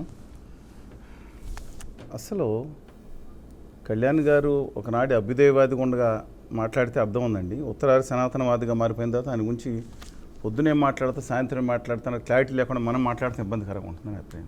ఓకే, ఒకటే సింపుల్గా చెప్తున్నాను, ఆయన ఏం మాట్లాడుతున్నారో కూడా ఆయన తెలియని సందర్భంలో మనమేం కామెంట్ చేయగలుగుతాం గౌరవంగా? It's better to not no comment itself is a comment అంటే అలాగా ఆయన సిద్ధాంతాల మీద కానీ దాని మీద కానీ ఎలాంటి నిబద్ధత లేకుండా ఉన్నప్పుడు అసలు ఏం మాట్లాడుతున్నారో తెలియనప్పుడు then meaning in discuss. Okay, so మన డిబేట్లోకి వెళ్దాము. సో ఆయన నేను ఒక చాలా కీలకమైన పాయింట్ చెప్పారు. ఆ పాయింట్ ఏంటంటే జై అమరావతి అనడం ద్వారా మీరు కేవలం ఒక 30,000 ఎకరాలకు సంబంధించిన అంశాన్ని మాత్రమే మాట్లాడుతున్నట్టు, అదే జై ఆంధ్ర అనడం ద్వారా 3.5 కోట్లు లేదా 4 కోట్ల మందిని మీరు రిప్రజెంట్ చేసినట్టు అవుతుంది. కాబట్టి మీరు జై ఆంధ్ర అనండి అన్న విషయాన్ని ఒకటి చెప్పే ప్రయత్నం చేశారు. ఏంటి అమరావతి వేరు ఆంధ్రప్రదేశ్ వేరా, లేకపోతే ఇప్పుడు అలాంటి ఒక ప్రచారానికి అవకాశం కల్పించినట్టుగా అనిపిస్తుందని కొంతమంది విశ్లేషణ చెప్తున్న నేపథ్యంలో మళ్ళీ ఆయన గురించే మాట్లాడుతున్నారా? వారు లాస్ట్ టైం మాతో మాట్లాడిన సరే ఆ సంబంధాలు ఇద్దరు మాట్లాడుతున్న బయట చెప్పడం అనవసరం, కానీ వారు అమరావతికి వ్యతిరేకం. మేము అమరావతి విషయంలో ఇప్పుడు సింగపూర్ నేను వెళ్ళాను, లేకపోతే మిగతా యూరోప్ వెళ్ళినా అమరావతి మీద రిపోర్ట్ ఇచ్చాం.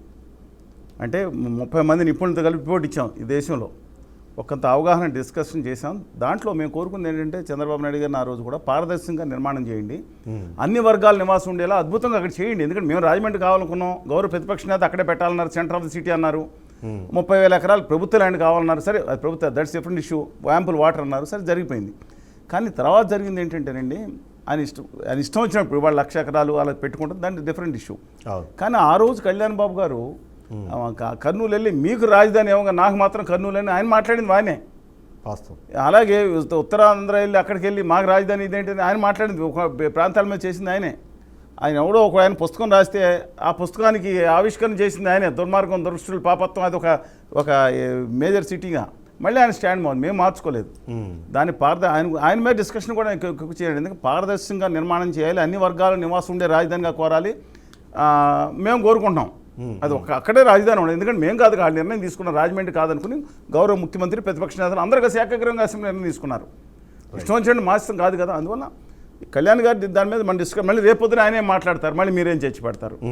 అందువల్ల కానీ అంటే నేను ఎందుకంటానంటే అమరావతి అనడం ద్వారా దాన్ని సింప్లిఫై చేయడమో లేకపోతే రెస్ట్రిక్ట్ చేసే ప్రయత్నం అంటే 30,000 ఎకరాలకు సంబంధించిన లేదా 30,000 మంది రైతుల గురించి మనం మాట్లాడుతున్నామో దాన్ని కన్ఫైన్ అయినట్టుగా అవుతుంది అని అనుమానం ఆయనకి ఎందుకు వచ్చి ఉండొచ్చు? ఆంధ్రప్రదేశ్ రాష్ట్ర మండలందారు ఒక ఆయన మొన్న ఢిల్లీ వెళ్ళి వచ్చినట్టు ఎవరు పెద్దలు ఆయన మాట్లాడింది ఆయన డిఫరెంట్, ఆయన ఒపీనియన్ ఎందుకు మార్చుకుంటారో తెలియదండి. బట్ నేను రాష్ట్ర ఉప ముఖ్యమంత్రిగా ఉన్నారు, అంటే కాన్స్టిట్యూషనల్ ప్రయోజనం లేదు, మనం పిలుచుకుంటాము. బట్ డిస్పైట్ దట్ ఈ హాజ్ సమ్ రెస్పెక్ట్. అందువలన రాష్ట్రంలో ఏం జరుగుతుంది లేదంటే అమరావతిలో ఏం జరుగుతుంది, మిగిలిన వర్గాలందరికీ దాంట్లో ఆవాసం ఉండేదంటున్నా ఏది ఎకనామికల్లీ వీకర్ సెక్షన్ సింగపూర్లో ఇస్తారండి, దాంట్లో అవకాశం ఉందా, దాని పారదర్శకంగా జరుగుతుందా లేదా అని చూసుకుని చేసుకోవాలి. ఆయన అన్నమాట కూడా కరెక్టే. ఇప్పుడు కాదు, ఇంతకుముందు కూడా అన్నారు కళ్యాణ్ బాబు గారు. ఇది ఆంధ్రప్రదేశ్ మొత్తం మనం మాట్లాడాలని 2018లో కూడా మాట్లాడిన వ్యక్తేనండి. 2018లోను 2020లోను కూడా ఆయన మాట్లాడుతూ ఉన్నారు. అందువల్ల దాని గురించి తీసుకోవాల్సిన పని లేదు. కానీ మా ఉద్దేశం ఏంటంటే రాజధాని నడుస్తూ ఉంది, దానికి అవసరమైతే లోపాలు ఉంటే సవరించుకోవాలి. ఆ సింబా ఏదో కంపెనీ S&S కంపెనీకి ఇస్తుంటే టూత్ అండ్ నాయిల్ వ్యతిరేకించాను నేను కానీ వడ్డే శోభనేశ్వరరావు గారు కానీ. అవును. నిన్న కూడా మా సమావేశం జరిగింది తిరుపతిలో. రాజ్యాంగ పరిరక్షణ నేను వడ్డే శోభనేశ్వరరావు గారు, లక్ష్మణరావు గారు, పరకాల ప్రభాకర్ గారు రావడం జరిగింది. దాని నుంచి వస్తున్నాను అక్కడి నుంచి కూర్చుని.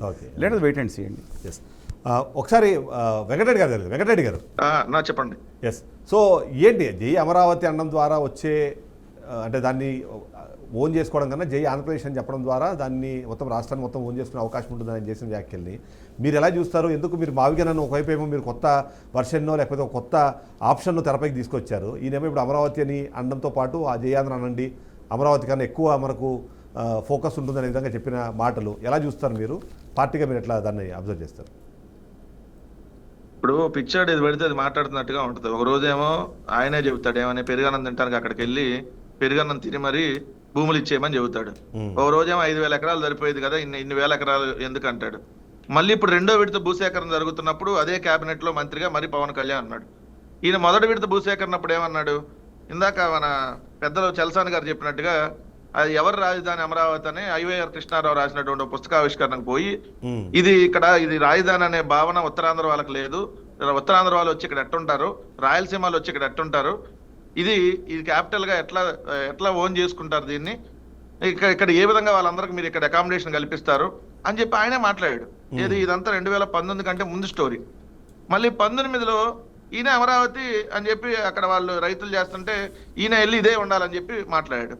మళ్ళీ ఇప్పుడు 26వ సంవత్సరం వచ్చేటప్పటికి ఇప్పుడు ఇది అమరావతి అనేటటువంటి ఇది అనవద్దు, ఎవరు జై అమరావతి అనొద్దు, జై ఆంధ్రప్రదేశ్ అని అంటున్నాడు.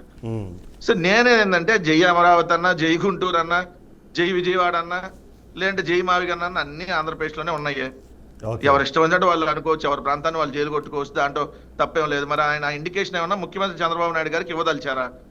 ఎందుకంటే ఆయన లెగిస్తే పడుకుంటే అమరావతి అంటున్నాడు కాబట్టి, అయ్యా ఇది అమరావతి అనొద్దు, ఆంధ్రప్రదేశ్ మొత్తానికి చెప్పండి. అమరావతి అంటే అక్కడ ఆ ఫీలింగ్ చుట్టుపక్కల గుంటూరు విజయవాడ వాళ్ళకి కూడా ఏర్పడలేదు, అమరావతి అంటే రాజధాని కానీ ఏమన్నా చెప్పదలుచుకున్నారా? ఏదైనా ఆయన క్లారిటీ ఇవ్వాలి. అయితే దాంట్లో ప్యానెల్లో ఉన్నటువంటి లింగారెడ్డి అన్న క్లారిటీ ఇవ్వాలి. ఎందుకంటే ఆయన ఏం మాట్లాడతాడో అదే అర్థం కావట్లేదు. ఇప్పుడు ఒక రోజేమో లెఫ్ట్ భావాలు, ఓ రోజేమో రైట్ భావాలు, ఓ రోజేమో సౌత్ ఇండియా వాళ్ళ కుక్కల్లాగా చూస్తుంది భారతీయ జనతా పార్టీ అంటావు, ఓ రోజేమో మోడీకి వెళ్ళి కాళ్ళకు దండాలు పెట్టొచ్చు, మోడీ అంత మగాడు లేడని మాట్లాడతావు, ఓ రోజేం జై అమరావతి అంటావు, ఇంకో రోజు జై ఆంధ్రప్రదేశ్ అంటావు. అసలు మీకు ఓ రోజు కులం అనే భావం లేదంటావు, ఓ రోజు మతం అనే భావం లేదంటావు, ఓ రోజు సనాతన వేషం వేస్తావు, హిందువుల్ని ద్రోహులు అంటావు. రాష్ట్రంలో ఉన్న నిధులన్నీ తీసుకొచ్చి మీరు అమరావతిలోనే ఖర్చు పెట్టేస్తున్నారని చెప్తున్నారు మీరు. తద్వారా మిగిలిన ప్రాంతాల్లో ఉన్న వాళ్ళతో ఒక వ్యతిరేక భావజాలం తీసుకొచ్చే ప్రయత్నం చేస్తున్నారు.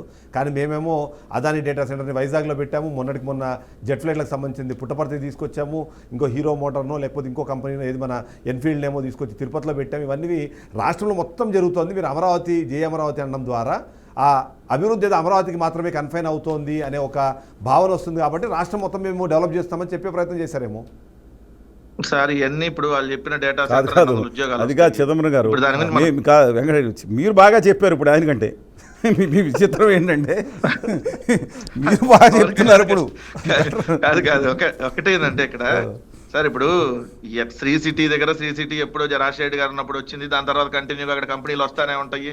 ఇప్పుడు ఈ పుట్టపర్తి లేదంటే మీరు అన్నట్టుగా అవతల ఏదైతే ఇప్పుడు కియా వచ్చిన సైడ్ అన్ని ఎక్స్పాండ్ అవుతానే ఉంటాయి. కొప్పట్లో ఇండస్ట్రియల్ ఏరియా వస్తానే ఉంటాయి, ఓరోకల్లి పారిశ్రామిక, దట్ ఇస్ అన్ని రెగ్యులర్ ప్రాసెస్. కానీ ఇక్కడ ఏమంటున్నాం, ఒక రాజధాని అనే దానికోసం ఇన్ని లక్షల ఎకరాలు సేకరించి ఇన్ని లక్షల కోట్ల రూపాయల అప్పులు తెచ్చి కట్టేదానికి ఇది రేపు పొద్దున పెద్ద గుదిబండ అయ్యింది కదా మనకని. అది పాయింట్ ఇక్కడ. మేము ఇప్పుడు అమరావతి ప్రాంతంలో రాజధాని అంటే ఆల్రెడీ కట్టేశాడు కదా, అసెంబ్లీ అయిపోయింది, సచివాలయం అయిపోయింది, మీరు అన్న హైకోర్టు అయిపోయింది, ప్రభుత్వ భవనాలు, ఇంకేమన్నా ఎమ్మెల్యే క్వార్టర్స్, ఎంపీ క్వార్టర్స్, ఇదే కదా క్యాపిటల్. మిగిలిన వాళ్ళందరూ ప్రైవేట్ వాళ్ళు వస్తారు. మీరు అన్న ఎస్ఆర్ఎం యూనివర్సిటీయో విట్టో ఇప్పుడు ఎట్లా వచ్చినాయో ఇంకా ప్రైవేట్ వాళ్ళు వస్తారు.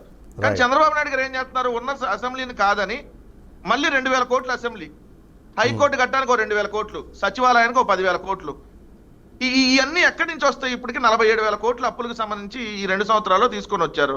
మళ్ళీ ఇంకో 15,000 కోట్లు ప్రపోజల్ కేంద్రం యాక్సెప్ట్ చేసిందంట ప్రపంచ బ్యాంక్ నుంచాను, మళ్ళీ ఏదైతే ఏడీబీ నుంచి తెచ్చుకోవడానికి. మరి ఇప్పుడు ఈ అన్నిటికీ వడ్డీ అసలు ప్లస్ వడ్డీ కట్టేటప్పటికి ఎన్ని సంవత్సరాలు అయ్యిద్ది? దాని ద్వారా అసలు రేపొద్దున ఈ అమరావతిలో ఎన్ని ఎకరాలు మిగులుతుంది? మళ్ళీ రెండో విడత భూసేకరణ ఎందుకు? ఇది మేము క్వశ్చన్స్. రైట్. ఒక్కసారి నేను ఒక బ్రేక్ తీసుకున్నా. బ్రేక్ వచ్చిన లింగారెడ్డి గారితో ఆ ప్రశ్నలన్నీ అడుగుదాం మనం. ఎందుకంటే మీరు అన్నట్టుగా చాలా క్వశ్చన్స్ ఉన్నాయి. ఆన్సర్స్ వెతికే క్రమంలో ఈయన వర్షన్ చేంజ్ చేశారా, లేకపోతే ఆయనకున్న ఆలోచన చేంజ్ అయిపోయిందా? ఈ మధ్యకాలంలో అమిత్ షాని కలిసి వచ్చారు, దాని తర్వాత ఏదో కొన్ని డెవలప్మెంట్స్ ఉన్నాయని కొన్ని వార్తలు వినిపిస్తున్నాయి. అలాంటి కూడా చర్చించే ప్రయత్నం చేద్దాం. ఒక షార్ట్ బ్రేక్ తీసుకుందాం. బ్రేక్ తర్వాత షో కంటిన్యూ అవుతుంది. Stay tune.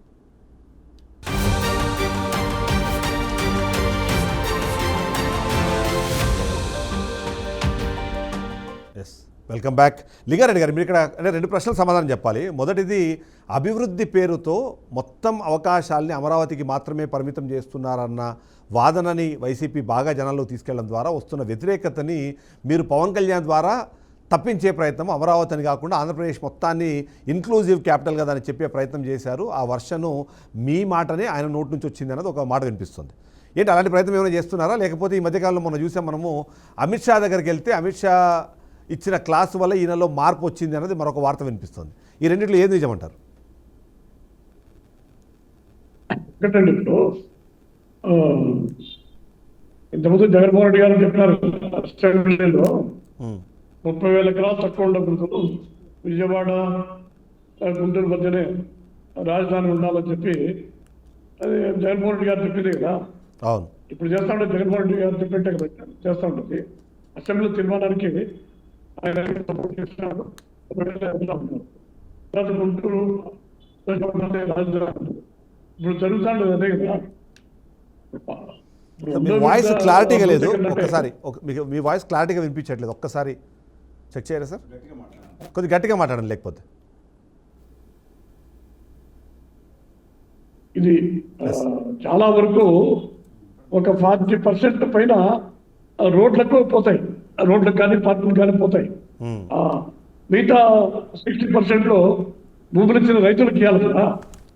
అవన్నీ కూడా ఎంత మిగులుతుంది? దాదాపు 10-12 వేల ఎకరాలు కూడా మిగలదు. హైదరాబాద్ అంటే నిజాం పరిపాలనలో ఉండేటువంటి భవనాలు కానీ లేకపోతే ఆ కొండలు గుట్టలు ఇవన్నీ చాలా ఉండేవి. ఇక్కడ లేదు కదా, ఆ పరిస్థితి లేదు కాబట్టి తప్పకుండా మనకు భూమి కావాల్సిందే. ఇప్పుడు ల్యాండ్ బ్యాంక్ భూమి అనేది ఉంటే నువ్వు 10 ఏళ్ళ తర్వాత, 50 ఏళ్ళ తర్వాత, 100 ఏళ్ళ తర్వాత కూడా ఆ నిర్మాణాలు చేసుకోవచ్చు. అసలు భూమి లేకపోతే ఏం చేస్తారని చెప్పండి. కానీ మరి పవన్ కళ్యాణ్ ఎందుకు మరి జై అమరావతిని పక్కన పెట్టండి, జై ఆంధ్ర అనండి? వచ్చేటువంటి భూమి కాదు కదా, ఈ ప్రభుత్వానికి ప్రజలకు భవిష్యత్తుకు ఉండేటువంటి భూమి కదా. దాంతో తప్పేముంది? అది ఎవరిని బలవంతం చేసి మీరు అంటే భూమి అంటే ఎంత కావాలి లింగారెడ్డి అన్న? తడదాకా వెళ్దామే ఏంది? తడదాకా వెళ్దామా భూమి కావాలంటే? 8,000 ఎకరాలు కావాలంటున్నా. ఇప్పుడు మొదట విడత 29 గ్రామాలు తీసుకున్నారు, రెండో విడతలో 7 గ్రామాలు, ఇంకా 3, 4 విడతలు, 5 విడతలు కలిపితే ఇంకో 43 గ్రామాలకు ఆల్రెడీ ముందే మీరు పేర్లన్నీ అనౌన్స్ చేశారు ఇక్కడ కూడా తీసుకోబోతున్నామని. 2,30,000 ఎకరాలు అయింది మొత్తం మీరు చెప్పిన లెక్క ప్రకారం. 2,30,000 ఎకరాలు 3 పంటలు పండేటటువంటి భూమి. ఏం చేద్దాం అనుకుంటున్నారు? దాన్ని డెవలప్ చేయాలంటే ఎకరానికి ఎన్ని కోట్లు అయింది? ఎక్కడి నుంచి తీసుకొని రావాలి? దానికి అసలు ఒక వడ్డీ ఎంత కట్టాలి? మీ దగ్గర ల్యాండ్ బ్యాంక్ ఎంత మిగిలిద్ది? ఎంత మిగిలితే ఎంత పెట్టి అమ్ముతారు మీరు? అమ్మితే ఎన్ని కోట్లు వస్తాయి? ఆ తర్వాత ఏం నెలకి తీసుకోవాలి మనందరం కలిపి? అది చెప్పండి సమాధానం.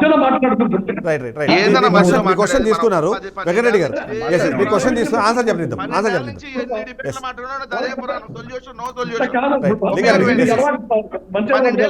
ఓకే, మీరు కంటిన్యూ చేయండి. లింగారెడ్డి గారు, వెంకటరెడ్డి గారు ఒక నిమిషం. మధ్యలో మాట్లాడినాను నీకు టైం ఇచ్చినప్పుడు. ఇప్పుడు మాట్లాడుకుంటే రోజు 12 ఏళ్ళ నుంచి చెప్పేది 1,00,000 ఎకరాలు 2,00,000 ఎకరాలు అనేది అది బేస్లెస్ శుద్ధపడుతుంది. ఈ 30,000 ఎకరాలు 40% పైన రోడ్లకు పార్కులకు అన్నింటికి పోగా మిగిలిన దాంతో రైతులకు ఇవ్వాలి కదా.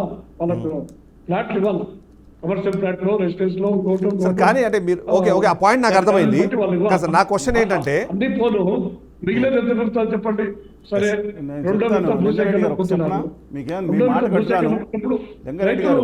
వాళ్ళు ఇష్టపడితే ఇస్తారు, లేకపోతే లింగారెడ్డి గారు మిమ్మల్ని విమర్శించట్లేదు. లింగారెడ్డి గారు ఒక నిమిషం. శ్రీనివాస్ గారు చెప్తున్నారు. ఒక నిమిషం వెంకటరెడ్డి గారు, ఒక నిమిషం. వెంకటరెడ్డి గారు సెక్రటరేట్ లేకపోతే అసెంబ్లీలో హైకోర్టు అనుకుంటున్నారు. ఉదాహరణకు మరి కొత్త యూనివర్సిటీ కావాలా, అపోలో లాంటి అన్నీ హాస్పిటల్ కావాలి. కావాలా? ఒక్క నిమిషం చెప్తున్నారు మేము లింగారెడ్డి గారు, నిమిషం నేను లింగారెడ్డి గారు, ఒక చెప్తాను. నిమిషం, ఒక నిమిషం, వాళ్ళు ఒక నిమిషం. కదా? కొనుక్కుంటారన్నా. లింగారెడ్డి గారు, లింగారెడ్డి, ఒక నిమిషం. అదే రైతులుగా సార్, ఆగండి, కొనుక్కుంటారు. వెంకటరెడ్డి మీరు గారు, రైతులుగా తీసుకోవటం ఆ, అట్లా కాదు. లింగారెడ్డి గారు, లింగారెడ్డి గారు, వెంకటరెడ్డి గారు, ఒక్క నిమిషం. వెంకటరెడ్డి గారు, లింగారెడ్డి గారు, ఒక నిమిషం ఆగండి ప్లీజ్. మాట్లాడు. ఒక్కసారి ఒక నిమిషం ఆగండి. అది 30,000 లింగారెడ్డి గారు, ఒక ఎకరాలు కాదు, నిమిషం. 52,800 ఎకరాలండి దయచేసి కాదు. మొత్తం భూమి. పాయింట్ ఒకటి ఎందుకు కొనుక్కుంటారు చెప్పండి. కాదు, కాదు, నేను మాట్లాడేది వినుకుంటున్నాను మీకు. లింగారెడ్డి గారు. ఇప్పుడు గన్నవరం అయిపోతుందా లేదా మనకి? లింగారెడ్డి గారు, వెంకటరెడ్డి గారు ఒక నిమిషం ఆగండి. వెంకటరెడ్డి గారు, వెంకటరెడ్డి గారు, ఒక నిమిషం. అడుగుతున్నాను ఆయన ప్రశ్న. వెంకటరెడ్డి గారు, లింగారెడ్డి గారు, ఒక నిమిషం ఆగండి, ఒక నిమిషం. వెంకటరెడ్డి గారు, లింగారెడ్డి గారు. మాట్లాడుకుంటే 8 తర్వాత మాట్లాడుకుందాం. మీ ఫోన్ లింగారెడ్డి గారు, ఆగండి. లింగారెడ్డి గారు, ఒక నిమిషం ఆగండి, ఒక నిమిషం, ఒక నిమిషం.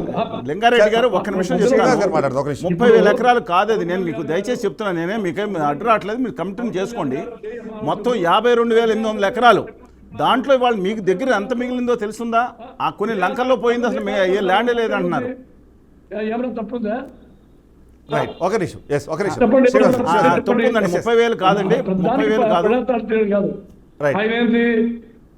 మీరు నేను లింగారెడ్డి ముఖ్యమంత్రిగా గారు, ఉంటారు నా వాయిస్ వినిపిస్తుందా మీకు? లింగారెడ్డి గారు. మాట్లాడండి, ఆయన మాట్లాడండి. గారు కొట్లాడుకోలేదు. ఆడియో ఇది వెళ్తుంది. మా పని లింగారెడ్డి జరగలేదు. గారు. ఆయన అదే కదా మీరు బాధతారు కదా. లింగారెడ్డి గారు, నా వాయిస్ వినిపిస్తుందా మీకు? ఉపముఖ్యమంత్రి సత్తుకొని పోయినారు. Right. ఆయన ముఖ్యమంత్రిగా కొట్టాలా, ఇద్దరు కొట్టాడాలా, Right. చీలిపోవాలా? లింగారెడ్డి గారు, ఒక నిమిషం. లింగారెడ్డి గారు, లింగారెడ్డి, నా వాయిస్ వినిపిస్తుందా మీకు? లింగారెడ్డి, నా వాయిస్ వినిపిస్తుందా? ఒక నిమిషం, ఒక నిమిషం. శ్రీనివాస్ గారు, ఎస్. లింగారెడ్డి గారు, నేను మాట్లాడిందండి మీకు ఇన్ఫర్మేషన్ ఇస్తున్నాను. 30,000 ఎకరాలు కాదండి, 52,800 ఎకరాలు దాదాపుగా తీసుకుంది. ఎస్, మీరు ఇంకా తీసుకోండి, నిజంగా అవసరం అయితే 10,000 ఎకరాలు. కానీ నేను అడిగింది ఆ 52,800 ఎకరాల్లో ఎంత మిగిలింది? ఇవాళ కూడా చాలా లంకలకు పోయింది. నేను సమాచారం అడుగుతున్నా, మీరు అధికార పార్టీలో ఉన్నారు కాబట్టి. లంకలకు పోయింది ఎంత, నిజంగా మీ దగ్గర భూమి ఎంత ఇవాళ మిగిలింది అనేది ఒక క్లారిటీ ఉందా? అసలు ఎంత అవసరం ఉంటుంది? పాయింట్ నెంబర్ 2, ఓకే, మీరు అడిషనల్గా ఏదో ఇంటర్నల్ రింగ్ రోడ్కి అన్నారు, ఇంకో 5,000 ఎకరాలు. ఆ రోజు అందరూ ఒప్పుకుంది అది. కానీ మళ్ళీ తీసుకెళ్ళి ఇవాళ 1,00,000 ఎకరాలు అంటున్నారు. ఏమైనా లిమిట్ ఉందా దానికి? మీరు ఏమన్నా ఫేజ్ మీకు ఒక ప్లాన్ ప్రకారం ఏదైనా ఇబ్బంది, నిజంగా అందరూ కలిసి అంత ఒప్పుకున్న తర్వాత ఇంకో 5,000 ఎకరాలు కాదు. అసలు ఎంతగా తీసుకెళ్తున్నారు దీన్ని? అసలు మీ దగ్గర ఉంది ఎంత? మీ దగ్గర సమాచారం అడుగుతున్నా, ప్లీజ్ గో హెడ్ అండి. రైట్. నేను మిమ్మల్ని అడుగుతాట్లేదు, సమాచారం ఇవ్వండి అంటున్నా. ఎస్, లింగారెడ్డి గారు, క్వశ్చన్ వినిపించిందా మీకు? సార్ శ్రీనివాస్ గారు, ఇప్పుడు ప్రతి ఎకరా కాదు, ప్రతి సెంటుకు లెక్క ఉంటుంది. ఎంత ఉందండి? గవర్నమెంట్ కు వాళ్ళు ఇచ్చినటువంటి భూములు, సర్వే నెంబర్లు కానీ, ఆ విలేజ్లు కానీ, ఆ ఎక్స్టెంట్లు కానీ అవన్నీ ఉంటాయి. దాంతో లెక్కేమీ ఒక సెంటు కూడా తేడా రాదు. అందులో రైతులు ఇచ్చే భూములు వచ్చేసి గొప్ప ప్రైవేట్ వాళ్ళకు రిజిస్ట్రేషన్ చేస్తారు. Right, right. లింగారెడ్డి గారు, yes, yes. ఒక నిమిషం, ఒక నిమిషం. శ్రీనివాస్ గారు, ద్వారా లింగారెడ్డి గారు, ఒక నిమిషం, please. అధికారికంగా రైట్. శ్రీనివాస్ గారు, ఇక్కడ అంటే ఇదో మనం పవన్ కళ్యాణ్ గురించి మాట్లాడదాం అనుకున్నాం కానీ, బట్ ఈ వర్షన్ చేంజ్ అవ్వడం వెనకాల 2 అంశాలు. నేను ఇంతకుముందు ఆయన అడిగిన క్వశ్చన్ మిమ్మల్ని అడుగుతున్నాను. ఈ మధ్య అమిత్ షా దగ్గరికి వెళ్ళినట్టు, అమిత్ షా దగ్గరికి వెళ్ళి జగన్మోహన్ రెడ్డిని అరెస్ట్ చేయాలని చెప్పి ఆయన అడిగితే ఆయన ఏదో చీవాట్లు పెట్టినట్టు, లేకపోతే ఆ వర్షన్ ఇది కరెక్ట్ కాదు అనే విధంగా కాదు, జగన్మోహన్ రెడ్డి గారు ట్రస్టెడ్ లెఫ్టినెంట్, మీరు ఈయన టెంపరీ ఇన్స్టెంట్ ఫ్రెండ్, ఆయన ఏమో పర్మనెంట్ ఫ్రెండ్ అని చెప్పినట్టు. దాని కారణంగా ఏమైనా ఈ అమరావతి మీద కూడా స్టాండ్ మారిందా?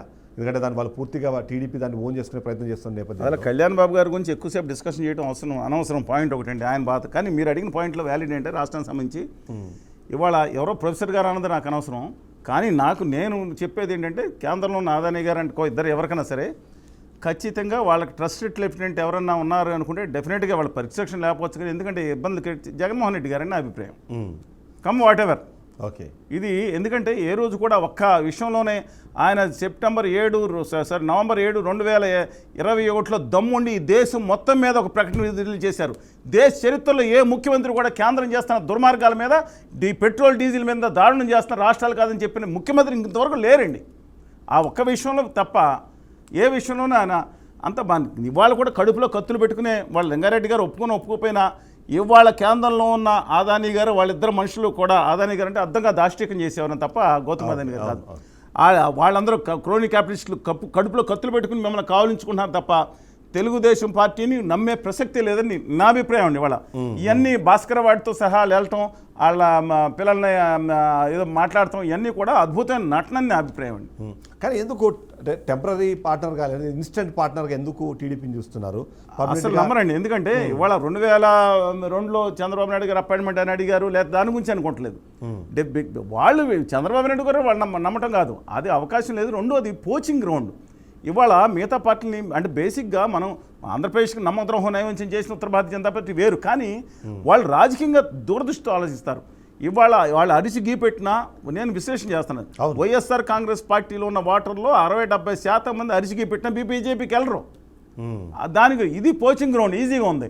అలాంటిది ముందర బేసిక్ తెలుగుదేశం పార్టీలో ఎన్టీ రామారావు గారు పెట్టింది కేంద్రం విద్య, ఆ విధంగా పెట్టి తెలుగు వాళ్ళ ఆత్మగౌరవం లేదా ఒక సెక్యులర్ ఫ్యాబ్రిక్ మీద కూడా నిర్మించబడింది. ఆ పార్టీని ఇవాళ టీమ్ బి ఆఫ్ బీజేపీగా చేస్తారు. వాళ్ళకి వచ్చింది 0.84% ఓట్లు లాస్ట్ టైం, ఇంకా పోటీ చేస్తే 0.5% వచ్చేది వాళ్ళకి. ఇవాళ చాలా తెలివిగా చంద్రబాబు నాయుడు గారు ఆయన పార్టీ వెళ్ళిపోనే ఉండి రాష్ట్ర ప్రయోజనాలు దెబ్బతింటున్నాయి దీంట్లో. అది నేను అనేది మీకు దాంట్లో రెండు విషయాలు. ఇక డెఫినెట్గా నేను చెప్తున్నాను, వాళ్ళు నమ్మరు. వాళ్ళకి ఇప్పుడు చంద్రబాబు నాయుడు గారిని అరెస్ట్ చేసిందంటే జగన్మోహన్ రెడ్డి గారు అరెస్ట్ చేశారని మీరు అనుకుంటున్నారా? చివరిలో క్యాబేజీ చెప్పులు అయితే నాకు లేవు. కాకపోతే ఎప్పుడు చెప్పకూడని 6093 అని చేస్తున్నప్పుడు సరే అది పోవటానికి సరే ఎలాగో వాళ్ళు అడిగారు ఒకటి అరెస్ట్ చేస్తే చేసి ఉండొచ్చు. కానీ 53 రోజులు సౌత్ ఇండియాలో స్టాల్వర్ట్ లీడర్ని 53 రోజులు అక్కడ పెట్టించడానికి వాళ్ళ అమిత్ షా గారు అంగీకారం లేకపోతే అదాని గారు అంగీకారం లేకుండా జరుగుతుందండి ఇది? అబ్సల్యూట్గా నో. అంటే మొత్తం బాధ్యతని ఈ మీద వేసేసి రేపు పొద్దునే అదే సిచ్యువేషన్ కూడా తీసుకురావచ్చు. వాళ్ళు చూస్తారండి తెలుగుదేశం పార్టీని ఎగ్గేటట్టుంటే ఉంటారు, లేని పక్షంలో 6 నిమిషంలో డిస్కార్డ్ చేస్తారు. ఉత్తరాది సనాతనవాది మద్దతు ఎలాగ ఉంది, అందువల్ల ముందుకెళ్ళే అవకాశం ఉంది. కానీ ఇప్పుడు ఆయన సీఎం కాదంటున్నారు కాబట్టి వాళ్ళు ఎంత మాత్రము నిలబడతారు, ఎంత అంటే ఆయన ఓట్ బ్యాంక్ ఏదైతే ఉందో ఆయన సీఎం ముఖ్యమంత్రిగా అవటానికే కళ్యాణ్ బాబు గారు వచ్చారు రాజకీయాల్లోకి పెట్టుకోండి. అవును, కానీ ఇప్పుడు మాట్లాడుతున్న మాటల ద్వారా కూటమి కంటిన్యూ అవుతుందా లేదని ఒక క్వశ్చన్ అయితే ఉంటుంది. ఎస్, వెంకటరెడ్డి గారు, మిమ్మల్ని అంటే వైసీపీని ముఖ్యంగా జగన్మోహన్ రెడ్డిని ఒక లాంగ్ టర్మ్ పార్ట్నర్గా, లాంగ్ టర్మ్ ఫ్రెండ్గా చూస్తోంది బీజేపీ పార్టీ అన్నది ఆ కథనం ద్వారా తెలుస్తోంది. సో ఈరోజు కాకపోయినా రేపైనా మనతో కలిసి వచ్చే వ్యక్తే కాబట్టి ఆయన ఎందుకు అరెస్ట్ చేయాలి, లేకపోతే ఆయన ఎందుకు ఇబ్బంది పెట్టాలి, మీ ఆలోచన ఏదైనా ఉంటే అది ఆ ఆలోచన ఉండి టీడీపీకి వైసీపీ మధ్యలో ఉండాలి తప్ప జనసేనకు అలాంటి ఆలోచన అవసరం లేదనే విధంగా మాట్లాడినట్టుగా ఆ వార్త సారాంశం. ఏంటి అంత లాంగ్ టర్మ్ ఫ్రెండ్షిప్? మాతో అయితే చెప్పలేదు అమిత్ షా గారు. అమిత్ షా గారు మాతో అయితే చెప్పలా, పవన్ కళ్యాణ్ తో చెప్పాడు. నిజం అనుకుందాం, నిజం అనుకోని మీరు విశ్లేషించారు, ఎందుకు మేము లాంగ్ టర్మ్ పార్ట్నర్ అనుకుంటారు? సార్ మాకైతే మీరు long term friend, short term friend ఇట్లాంటి ఏం లేవు. మేము ఆ రోజు కాంగ్రెస్ పార్టీ అభ్యర్థిగా ప్రణబ్ ముఖర్జీ గారిని రాష్ట్రపతి అభ్యర్థిగా పెట్టినప్పుడు కూడా మేము దానికి మద్దతు ఇచ్చాం. దాని తర్వాత ఇక్కడ ఏదైతే వెంకయ్య నాయుడు గారినో లేదంటే దాని తర్వాత రాష్ట్రపతి ఉపరాష్ట్రపతులు అప్పుడు మద్దతు ఇచ్చాం, కొన్ని బిల్లులకి ఇచ్చాం, కొన్నిటిని వ్యతిరేకించాం. ఇందాక చల్తానన్నట్టు ఆ రోజు పెట్రోల్ డీజిల్ రేట్లు పెరిగినప్పుడు మొత్తం కేవలం 5% కేంద్రం నుంచి 5% మాత్రమే రాష్ట్రాలకు వస్తుంది. అంటే 3 లక్షల కోట్ల పైన వాళ్ళు శాఖ వస్తే పెట్రోల్ డీజిల్ వాళ్ళకు ఆదాయం కేవలం 19,000 కోట్లే వచ్చినాయి. సో ఇది మొత్తం ఎంత ఎన్ని ట్యాక్సులు మొత్తంతో సహా పేపర్ యాడ్ కూడా ఇవ్వడం జరిగింది. రెండు మేమేందంటే నరేంద్ర మోడీ గారు కావచ్చు లేదంటే అక్కడ ఉన్నటువంటి ఎన్డీఏ ప్రభుత్వం గడిచినప్పుడు మేము అధికారంలో ఉన్నప్పుడు ఏంటంటే రాష్ట్ర ప్రభుత్వంగా వాళ్ళతో సఖ్యతగా ఉన్నాం కేంద్ర ప్రభుత్వంతో. సో ఇక్కడ సఖ్యతగా లేకపోతే కేసీఆర్ గారిది ఏమైందో మనం చూస్తున్నాం. అనేక అంశాల్లో ఇబ్బందులు ఎదుర్కొన్నటువంటిది ఏదైతే రాష్ట్రానికి రావాల్సినటువంటి అంశాల్లో. సో ప్రభుత్వాలుగా సఖ్యతగా ఉన్నాం. మాకైతే ఈ రోజు మాకు కాంగ్రెస్ పార్టీ ఎంత దూరం, భారతీయ జనతా పార్టీ అంతే దూరంతో ఉన్నాం. సో ఆ వార్తలో వచ్చినటువంటి సారాంశం బట్టి ఇప్పుడు వివరణ ఇవ్వాల్సింది ఎవరు? 3 రోజులు అయింది. మరి జనసేనలో 100% స్ట్రైక్ రేట్ అని చెప్పుకున్న 21 గెలిచిన ఎమ్మెల్యేలు ఏమైపోయారు నోరు మెదపట్ల? మరి పవన్ కళ్యాణ్ ఎందుకు నోరు మెదపల? ఇవి చీటికి మాటికి అయిన దానికి కాని దానికి పుల్లలు పెట్టే అతను ఉన్నాడు కదా నాగబాబు, ఆయన కనీసం ట్వీట్ అన్నా పెట్టలా. మరి ప్రొఫెసర్ నాగేశ్వరరావు చెప్పింది తప్పనో లేదంటే ఈ రైట్ అనో ఏదో ఒకటి చెప్పాలి కదా. మరి ఆ కోర్ కమిటీ ఉందో లేదో జనసేన తెలియదు. మరి ఆ కోర్ కమిటీ ఉంటే మరి వాళ్ళు ఎందుకు రియాక్ట్ అవ్వాలా? నాగేశ్వరరావు చెప్పింది తప్ప, అసలు ఈ చర్చ జరిగిందా లేదా?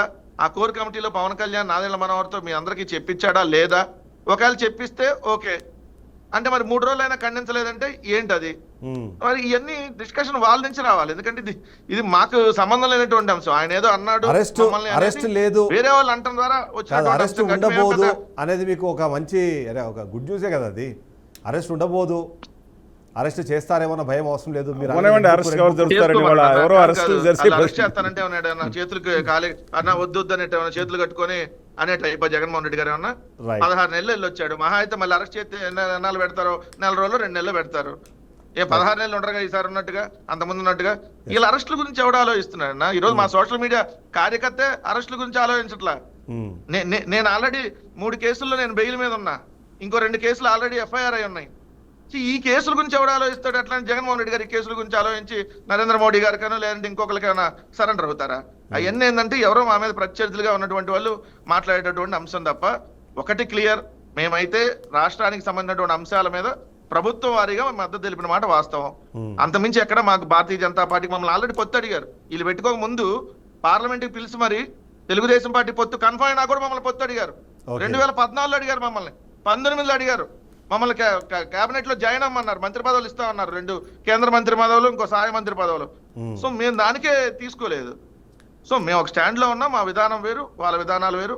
సో మేము ఇప్పుడు ఎలా ఉన్నామో అలానే కంటిన్యూ అవ్వాలనేది మా ఆలోచన. రైట్. లింగారెడ్డి గారు కన్క్లూజన్ ఇవ్వండి మీరు. ఫైనల్గా అడుగుతున్నది ఏంటంటే ఇన్స్టెంట్ ఫ్రెండ్గా మాత్రమే చంద్రబాబు నాయుడు చూస్తాము, లాంగ్ టర్మ్ ఫ్రెండ్గా జగన్మోహన్ రెడ్డిని చూస్తాము, ఈయనంతా రిలయబుల్ పర్సన్ కాదు అని అర్థం వచ్చేలాగా మాట్లాడారన్నది ఆ వార్త సారాంశం.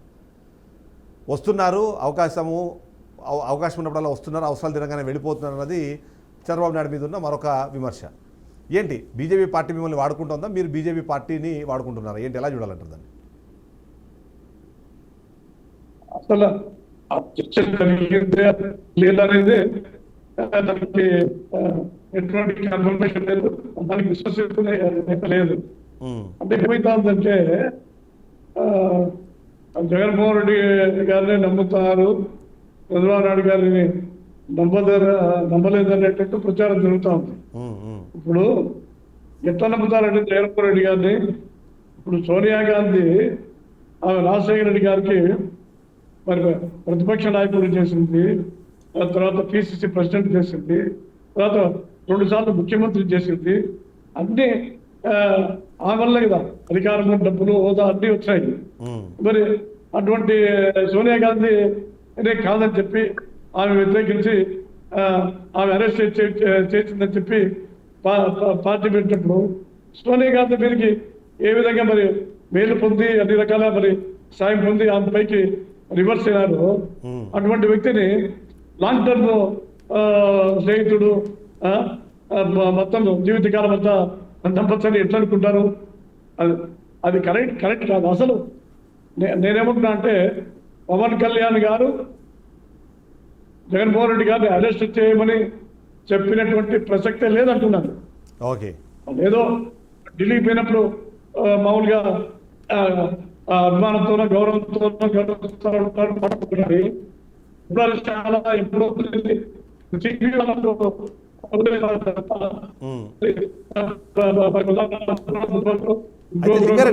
ఒక పాయింట్ చెప్పండి మీరు, జగన్మోహన్ రెడ్డి గారిని అరెస్ట్ చేయించాలా, ఒక పాయింట్ చెప్పండి మీరు. ఇప్పుడు శ్రీనివాస్ గారు లాంటి వాళ్ళు చాలా మంది ఆంధ్రప్రదేశ్ రాష్ట్రానికి అన్యాయం జరుగుతోంది, వైజాగ్ స్టీల్ ప్లాంట్ ప్రైవేట్ పరం చేస్తున్నారు, మనకు రావాల్సిన హక్కులు, మనకు రావాల్సిన నిధులు మనకు కోత ఉంది అని వాళ్ళు కంటెస్టేషన్ పెట్టుకుంటున్నారు. టీడీపీ పార్టీ మరి అడగట్లేదు. ఆయన లోపల ఉంటే మాకేం పేర్లు, మేము అరెస్ట్ చేయమని చంద్రబాబు నాయుడు గారు మీరు అరెస్ట్ చేస్తారో లేదో మీ ఇష్టం అండి, మీరు డిమాండ్ చేశారు. నేను అడిగింది ఆంధ్రప్రదేశ్ హక్కుల్ని మీరు ప్రత్యక్షంగా వైకాపా బాధ్యత మిమ్మల్ని అడుగుతాం. టీవీలలో పేపర్లో ఏదో ఒకటి వస్తానే ఉంటాయి.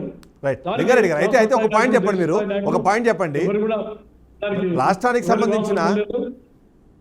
సంబంధించిన మేధావులు కానివ్వండి, ఇప్పుడు ఇక్కడ మన ప్యానల్లోనే ఉన్న వాళ్ళందరూ కూడా రాష్ట్రానికి నష్టం జరుగుతోంది, రాష్ట్రానికి రావాల్సిన నిధులు కానివ్వండి, మనకున్న హక్కుల్ని కాలరాస్తుంది బీజేపీ, వాటి గురించి మీరు ప్రశ్నించండి. నిజంగానే ఇవాళ మీ పార్టీ అండ లేకపోతే ఎన్డీఏ ప్రభుత్వం కూలిపోతుంది అనే స్థాయిలో మనము ఒక ఎలివేషన్ ఇచ్చాము, మీరు అడగని కూడా అడగట్లేదు ఎందుకు? ఆ ఇన్ఫీరియారిటీ కాంప్లెక్స్ ఎందుకు అనేది ఒక ప్రశ్న. దానికి కేంద్ర ప్రభుత్వం తగ్గుదల పెట్టుబడి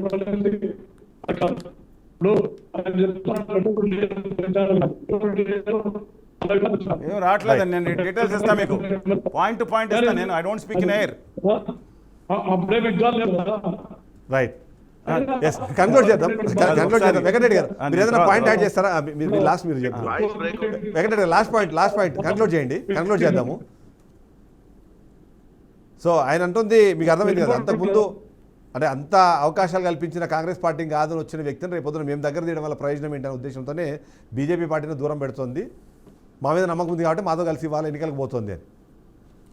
కాదండి, మోడీ గారు భార్యనే తిట్టిన వాళ్ళు అసెంబ్లీ సాక్షిగా, బాలకృష్ణ జాతి తిట్టిన వాళ్ళు వాళ్ళే పొత్తు పెట్టుకుని అమిత్ షా మీద రాళ్ళు ఎత్తేనే పొత్తులు పెట్టుకున్నారు. కానీ ఇక ఆ 2 పార్టీల గురించి మన డిస్కషన్ అయితే మేమైతే ఏ రాజకీయ పార్టీతో డైరెక్ట్ గా కానీ ఇండైరెక్ట్ గా కానీ మేము పొత్తుల్లో లేము. ఇది ద పాయింట్ నెంబర్ 1. రెండోది, సోనియా గాంధీ తప్పుడు కేసులు పెట్టించిందని అదే బీజేపీ సుష్మా స్వరాజ్ గారే పార్లమెంట్ వేదికగా చెప్పారు. లింగారెడ్డి గారు మర్చిపోతే ఎట్లా? అదే బీజేపీ రాజ్యసభ పార్లమెంటరీ నేతగా ఉన్నారా? ఆ రోజు. అవును. ఆమె చెప్పింది తప్పుడు కేసులు పెట్టించింది సోనియా గాంధీ జగన్మోహన్ రెడ్డి గారి మీద అని. సో ఎవరేందనేది అందరికీ తెలుసు. ఇక్కడ Right. అందితే జుట్టు అందపోతే కాళ్ళు, ఇదే నరేంద్ర మోడీ గారిని ఇదే బీజేపీని అమ్మ నా బూతులు తిట్టింది మీరే, మళ్ళీ వెళ్ళి కలిసింది మీరే. ఇంక మీ గురించి వాళ్ళ గురించి కలుపుకున్న వాళ్ళకి కలిసిన మీకు లేనటువంటిది మాకెందుకు, మీరు ఎట్టబోతే మాకు అనవసరం. కానీ ఆ రాష్ట్రానికి రావాల్సిన నిధులు ఆయన చలసాని అన్న అడిగినట్టుగా పవన్ కళ్యాణ్ సీఎం అయితే ఏంటి, చంద్రబాబు లైన్ ఎత్తుకుపోయింది, అరకు ఎత్తుకుపోయింది, బొర్రాగోలు ఎత్తుకుపోయింది, గుంటూరు విష్ణుపురం ఆ లైన్ ఎత్తుకుపోయింది, అక్కడ డోను కర్నూలు లైన్ సికింద్రాబాద్ కు వచ్చింది. చాలా సమస్యలు ఉన్నాయి. కేంద్రం నుంచి 12,000 కోట్లు నిధులు లాస్ట్ ఇయర్ రాలా. ఏంది ఇంకా మీరు పొడిసేది ఆడ ఇంకా మళ్ళీ గట్టిగా మాట్లాడాలంటే వదిలేదు, అలాంటి భాష వదిలేదు మనకి. శ్రీనివాస్ గారు కంక్లూడ్ చేస్తారు. 30 సార్లు ఏం చేసి వచ్చారు మీ అందరూ ఒకసారి అత్యంత ప్రమాదకరమైన సంఘటన చెప్తాను. పోలవరం కూడా చెప్తాను, దాన్ని సర్వనాశనం చేశారు. 135 కన్ఫర్మ్ చేశారు. లింగారెడ్డి గారు నేను డీటెయిల్స్ ఇస్తాను. 35 మంది ఎంపీలు లెటర్ రాశాను. మీరు ఆగండి ఒకసారి. వెంకటరెడ్డి గారు 35 మంది ఎంపీలకు లెటర్ రాశాను. ఇద్దరు స్పందించారు. ఒక నిమిషం లింగారెడ్డి గారు అంటే వెంకటరెడ్డి గారు ఒక నిమిషం ఆగండి. మాట్లాడండి లింగారెడ్డి గారు, మాట్లాడండి. కంక్లూడ్ చేద్దాము. 80% బిఎన్పీలే కదా, మరి బిఎన్పీ సాధించారా చెప్పండి. సబ్జెక్ట్ మాట్లాడండి, వేరే నేనేం సబ్జెక్ట్